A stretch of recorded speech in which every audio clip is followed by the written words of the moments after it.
Good evening. It's Jules Wyman here. I'm just going to give it a few minutes to let the whole time delay thing catch up. And whilst that is happening, I am going to just double check that this is actually going out live, which is, you never know, right? You never ever know what's happening. So it's always good to check, but it is. Look at that. Marvelous. Oh no, that's not what I was going to do. So I am going to do what I encourage you guys to do every week as well, whether you're watching this live or on the recording, and that is to share this. So now I've done that, I'm back with you. And it's very interesting because you probably can see there, well, I'm assuming you can see there's a line just there, straight down, which is coming from my overhead light. And I don't understand why. Good evening, Emily. I don't understand why, because I've done it, it's sat in exactly this position before. I've just been trying to move the table. It's quite a heavy dining room table, and I was just trying to move it. But I've actually got a beam of light coming straight down. So I apologize if that's a bit off-putting. But good evening. How are you doing? Do please join Emily and drop down even into the comments and say hi. And for those of you watching on the replay, you can do the same as well, because I do go on and join in the comments. If you say hi, I'll say hi. If you say something else, then I'll say something in return. So don't think that just because you're watching this on the replay that you can't join in. You can absolutely join in as much as you want to. So, and that also goes heavenly. I did think that actually, Emily, a heavenly light, sun only shines on the righteous. It's a good job it's not highlighting a bald spot or anything like that. Apparently it happened the other day when a friend was on, I was in the office and we were Skyping, and she said I had beams of light around me. We tried to capture it on the camera, but I couldn't see it. But anyway, for those of you watching on YouTube, you will be watching on the recording. So, but you can drop down into the comments, and I do the same thing. I'm maybe a bit slower at times, but definitely do come back and join in any comments and thoughts that you may have and share.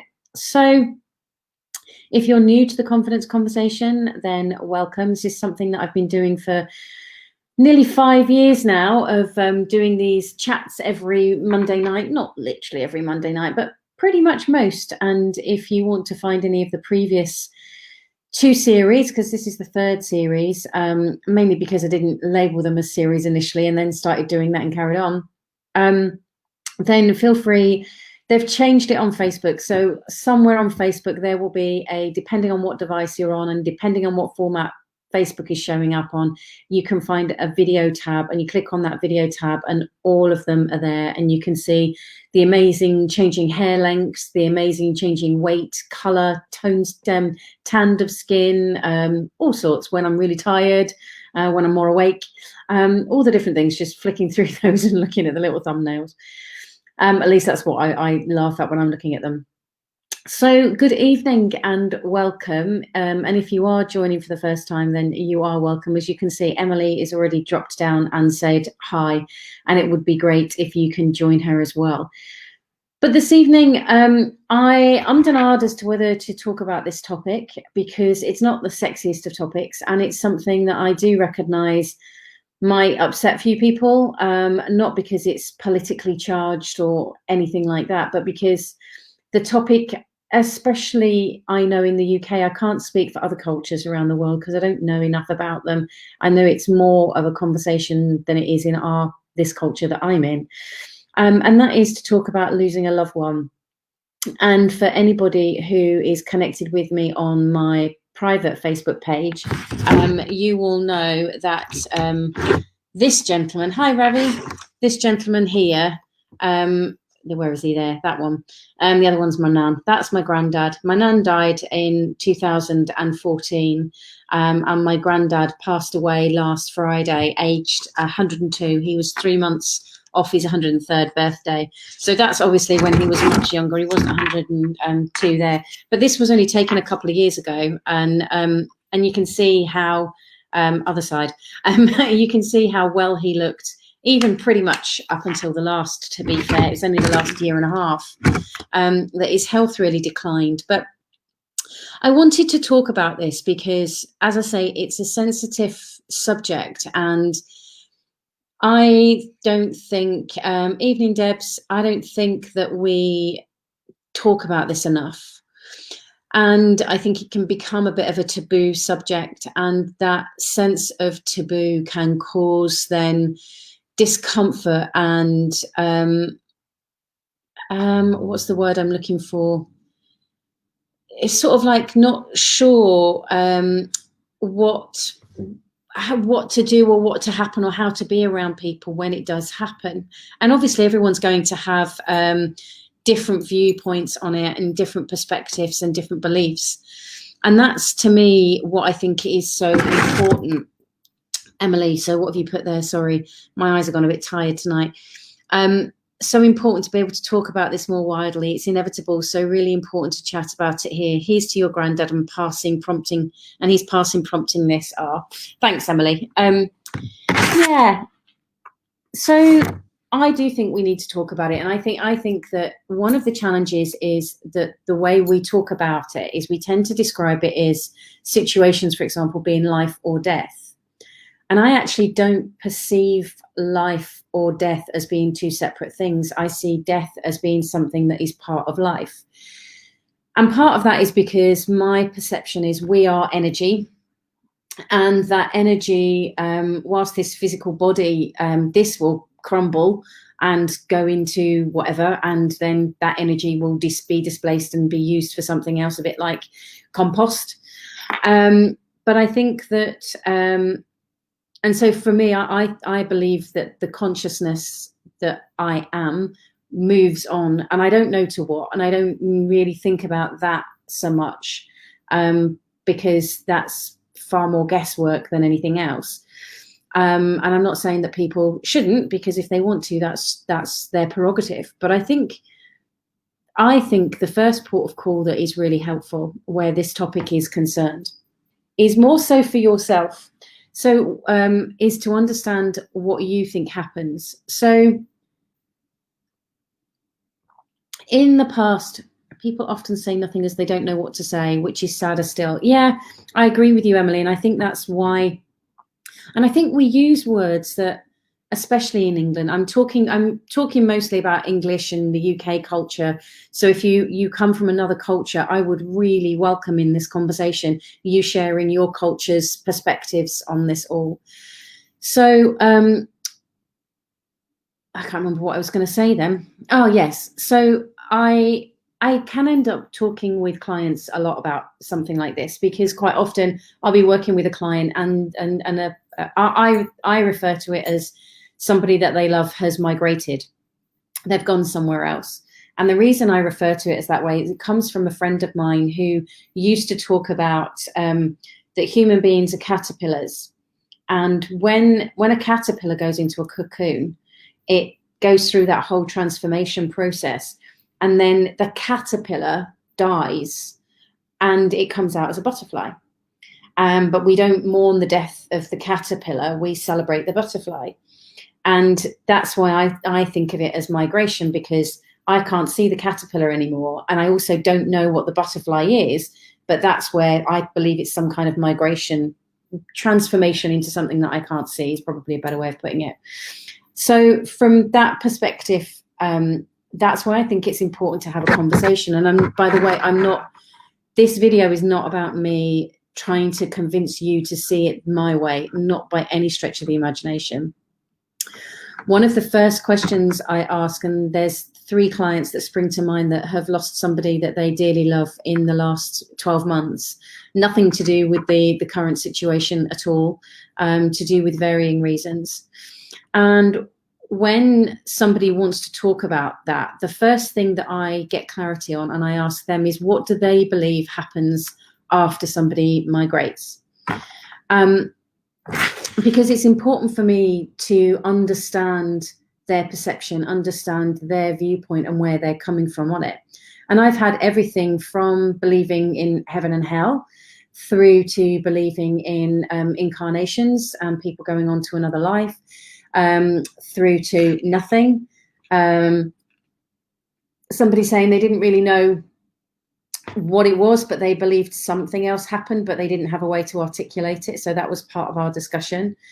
And the reason I start with that, and sometimes I think if you're with someone who has lost someone and you don't know what to say, is this could be an in of a conversation for you.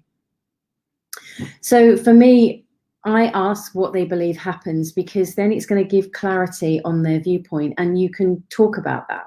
You can talk about, not as in, well, why do you think like that? Not in a questioning way, but just this curiosity. Okay, well, what supported those beliefs? What has brought you to that viewpoint? And quite often what I notice is that, in fact, I think I can honestly say every single person I've had this conversation with, it always seems to give them some sort of solace, because they're actually connecting their perception about what they think happens once somebody migrates to the actual current situation of what they're in. So because we don't talk about it that much, whilst it for me, it is sad that my granddad has migrated and that I won't see him now physically. But also I have the perception that, yes, that physical body of his has gone, but the energy of what he is, I believe, goes on somewhere else. But where that is to, as I've said, I don't know, and I don't look at it in that way. I don't analyze it in that way. And I'm not saying you shouldn't either. If you want to, then obviously do. Emily, we planted an oak tree. You see, oak trees, you love your oak trees. We planted an oak tree with my mum's ashes 17 years ago. This weekend I went to visit for the first time. It's produced acorns. Woohoo, super exciting, as I'm now going to try and cultivate some. I love that. I thought that's what you were going to say. Energy really does evolve, move into the new. See, that's just beautiful. That's really lovely. I love that a lot.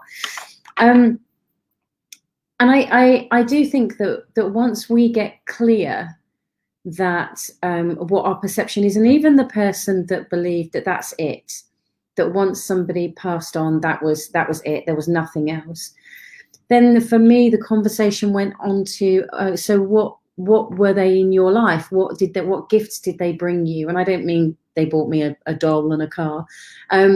What did they bring you? What did they show you? What did you learn from them being part of your life? What did their presence bring? Does this make sense?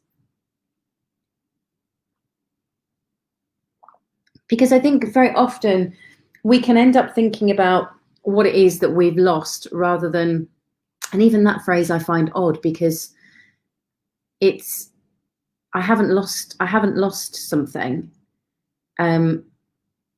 It's just not there anymore, because I'm not going to find it again. So I find that phraseology odd. I don't know what your thoughts are. I'd love another perspective on it. Same when people say, I'm really sorry. And it's like, well, you didn't do anything. So it's not, you don't need to apologize. But I think in English, specifically, we seem to lack some of the languaging around all of that. Last year I went to Death Fest. Oh wow, I didn't even know that existed, where there were lots of avenues for exploring feelings and understanding around death in a healing way. That's really interesting. I have to have a look at that. I must suspect that it got cancelled this year.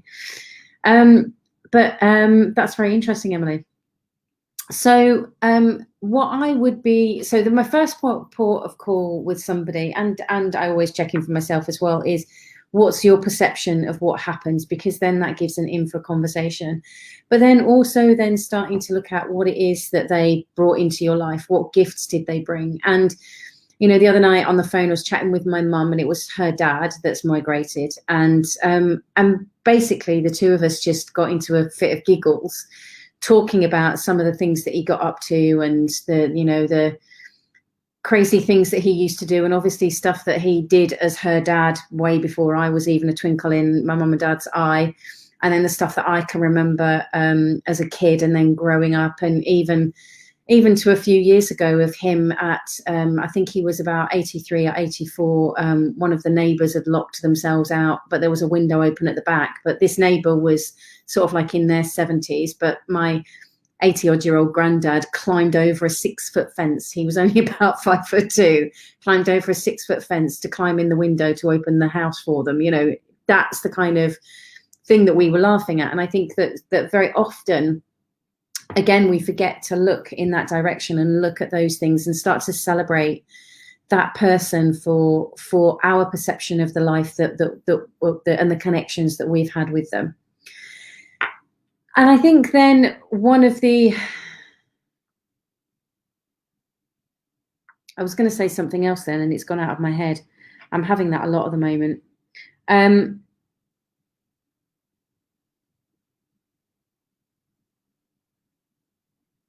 No, it's completely gone out of my head. Do you know, I'll let you in on a secret. You may, if you're if you've already registered for this below here, then there'll be loads more information coming out about this next week. But I was doing some filming for it last night, and I got so focused on what I was doing and thinking, and then I paused for a while, and I was just staring off into distance, and then remembered that the camera was still running and that I was actually filming and needed to do, and I just realized I just did the same thing then. So zoned out, I think, is what it's called, going into a trance. But I think for me, when you have lost somebody, when somebody has migrated, when you find that a challenge, I do think that those two ins are a great thing. And then, very similar to what you've said there, that you did at that at Death Fest, Emily, is actually find the right space for you. Some people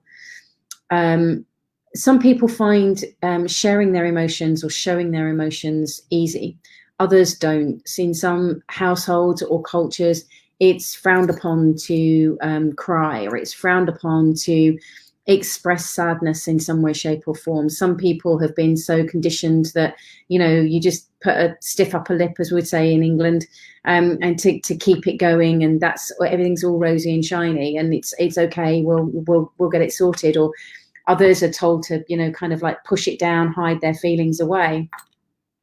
And I think there's a number of ways that you can be with that grief. And for me, it comes in waves, and I'm really, I'll talk you through what happened over the last, well, not even week. So last Tuesday, I had a phone call from my mum to let me know that she'd had a phone call from their care home the night before, saying that Grandad wasn't eating, or refused to eat that day, and Grandad never not ate.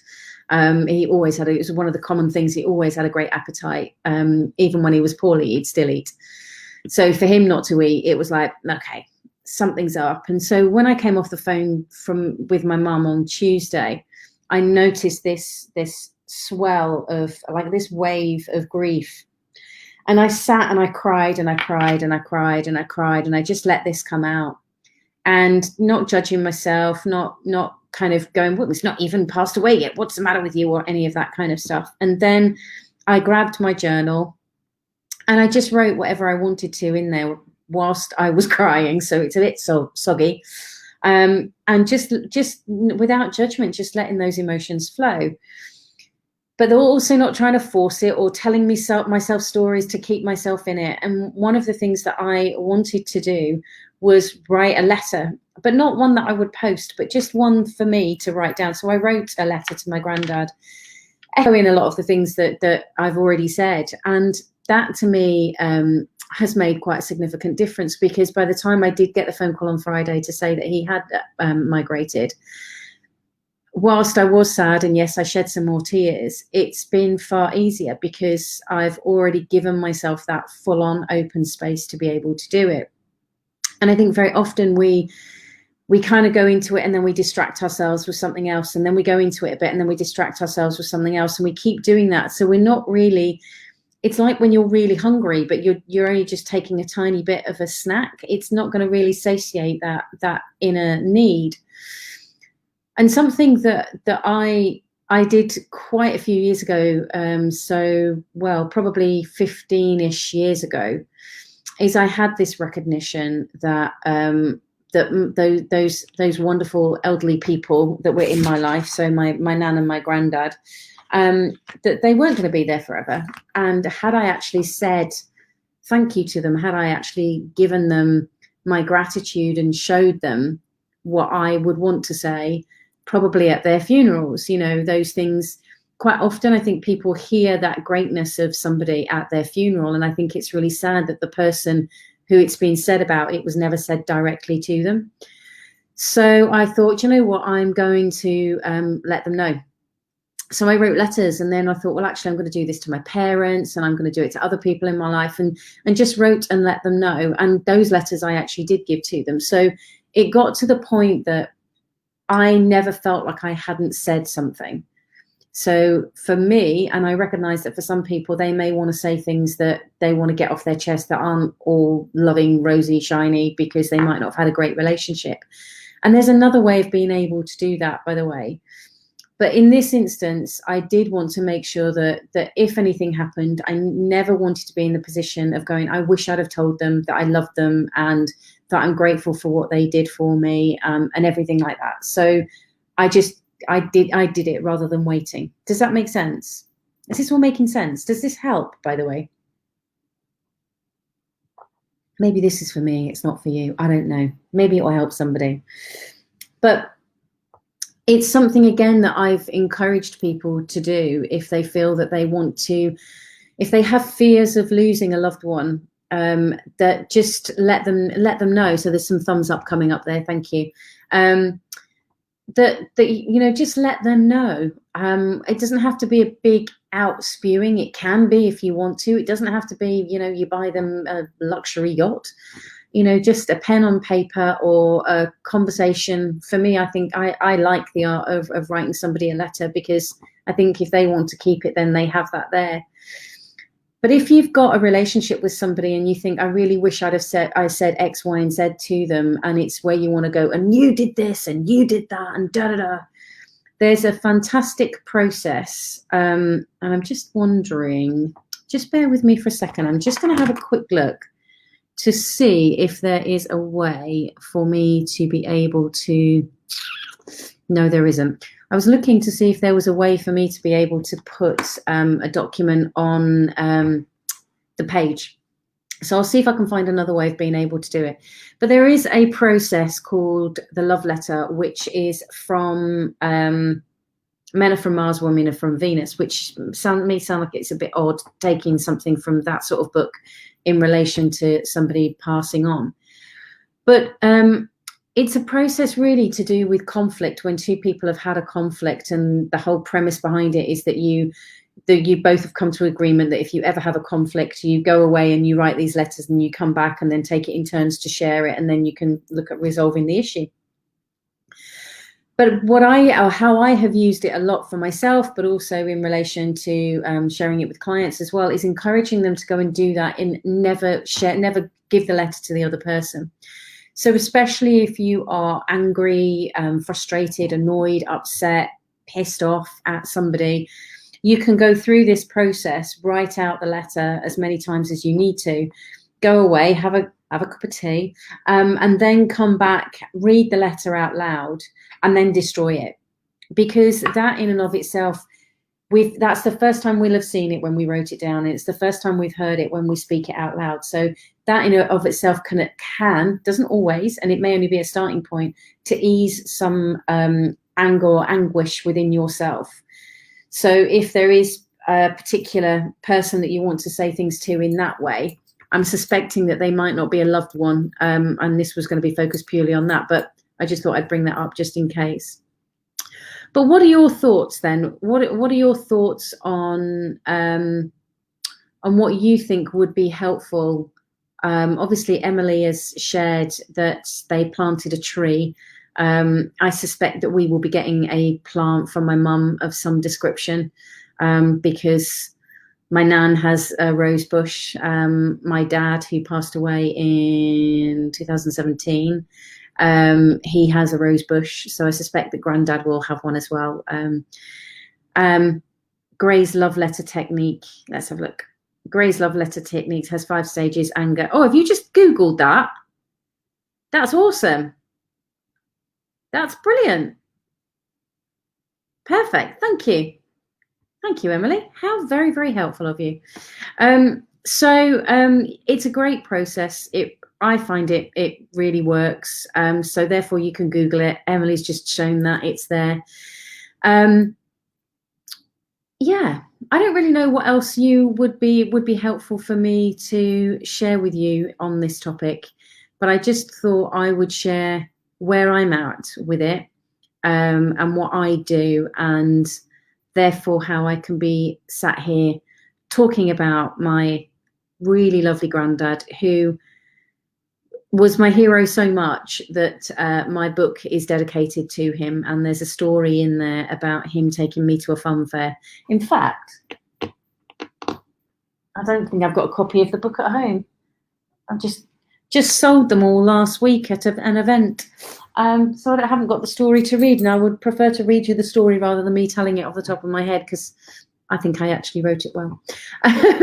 So anyway, that's kind of all I wanted to share with you this evening, because I do think it's important for us to talk about these things, because ultimately, you know, this life thing, none of us are getting out of it alive. It is going to happen. We are going to experience those people nearest and dearest to us migrating. And I think if we can get clear for ourselves what